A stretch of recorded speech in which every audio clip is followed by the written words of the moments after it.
Hi friends, welcome back to my channel. Ngasi aina chajagdaurisi Manipuri mathen haitare especially Manipurdagi chelaga puhalakpani thangjinga soibumga aluga ironbani usoiga hawaigani usoiga hawaiga amet pam yaujare nga tawbama aduga endemga thangjinga amet pamaga yaujare ko sina chamthongni nga ayai ba hapaga tawjabani ukabini chilina mayam sing haujarage haudringe mamang dei chilina mayam sing da request tawjari madudi ai gi video sibu loifau yengbiraga like comment share tobiramu haubasidi iron basidi haurage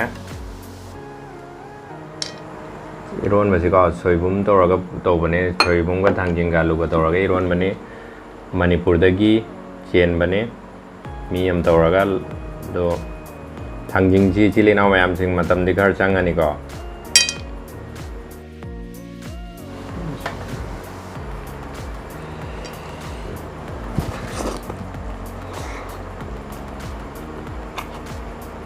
fazana awiya umuro ka toraga met bane ba ko sise thangjing junju se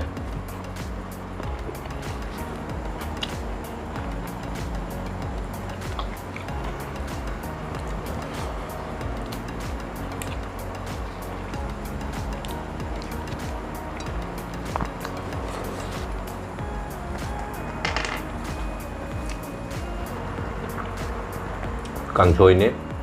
kangsoi siya mag tawag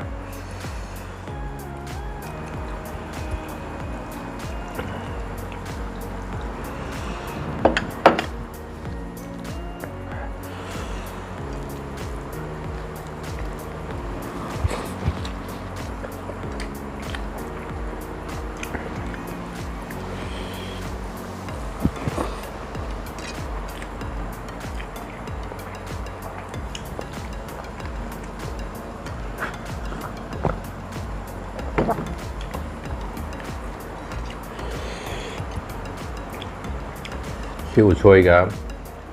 hawai ga phut pane baga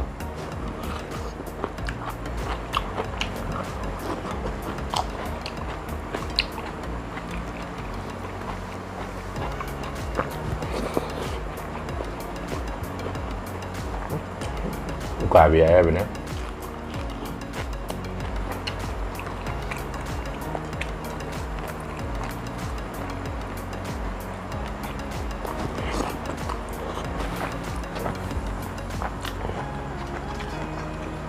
usoi hawai mutrubi mana toraga tobani chilena mayam sing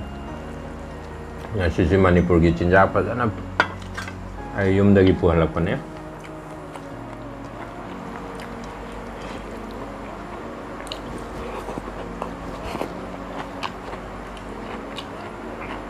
wow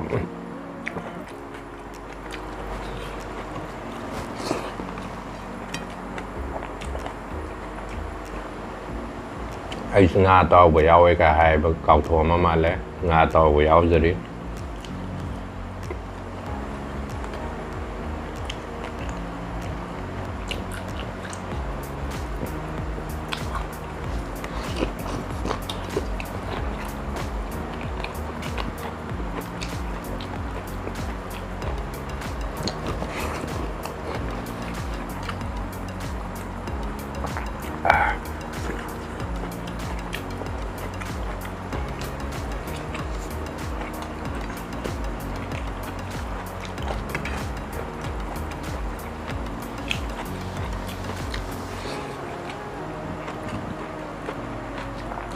Angkornya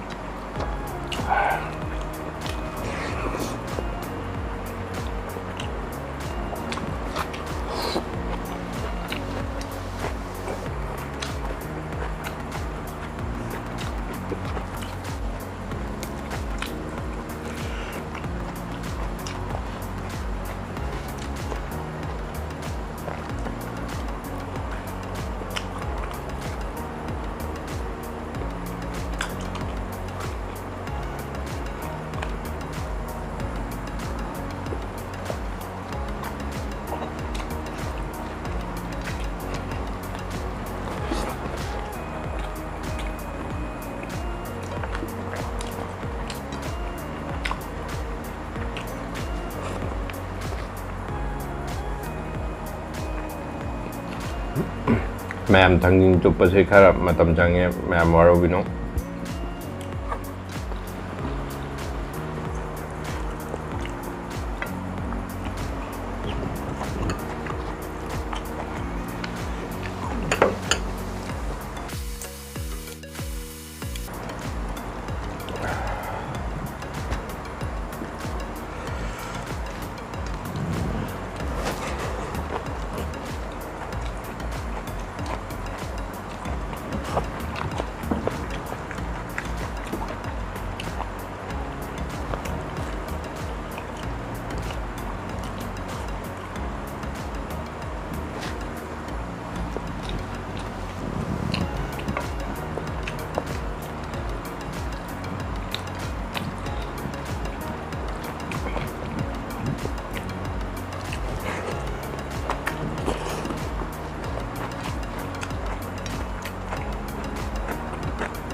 ꯊꯥꯡꯖꯤꯡꯒ ꯎ ꯃꯣꯔꯣꯛꯀ ꯇꯧꯔꯒ ꯃꯦꯠꯄꯅꯦ ꯃꯣꯔꯣꯛ ꯁꯥꯏ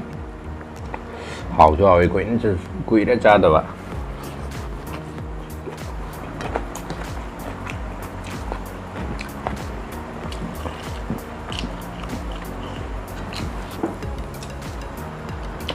ꯁꯤ 우초이가 hawaiiga champutni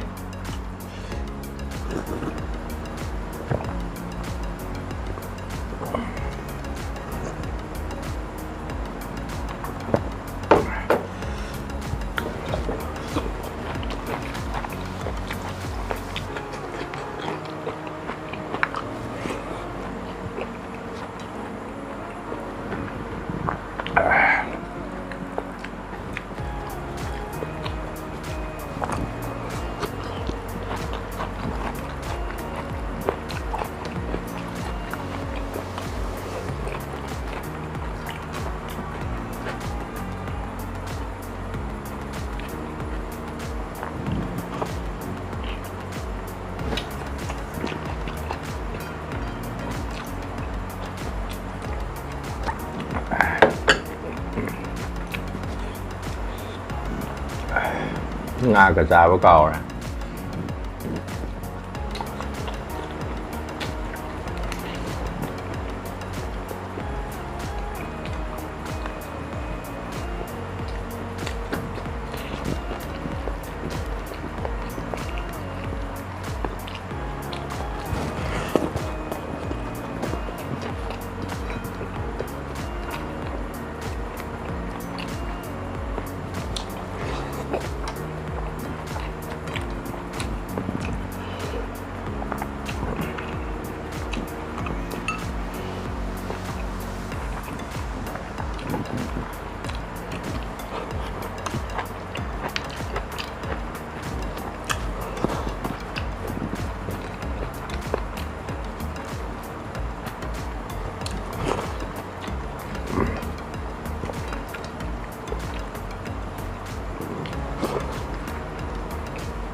ꯊꯥꯒꯠꯆꯔꯤ ꯑꯩꯒꯤ video ꯑꯁꯤꯕꯨ ꯃꯤꯠꯌꯦꯡ ꯇꯥꯕꯤꯅꯕꯒꯤꯗꯃꯛꯇ ꯉꯁꯤꯒꯤꯗꯤ ꯂꯣꯏꯁꯤꯟꯖꯔꯒꯦ ꯃꯇꯥꯡ ꯑꯁꯤꯗ ꯕꯥꯏ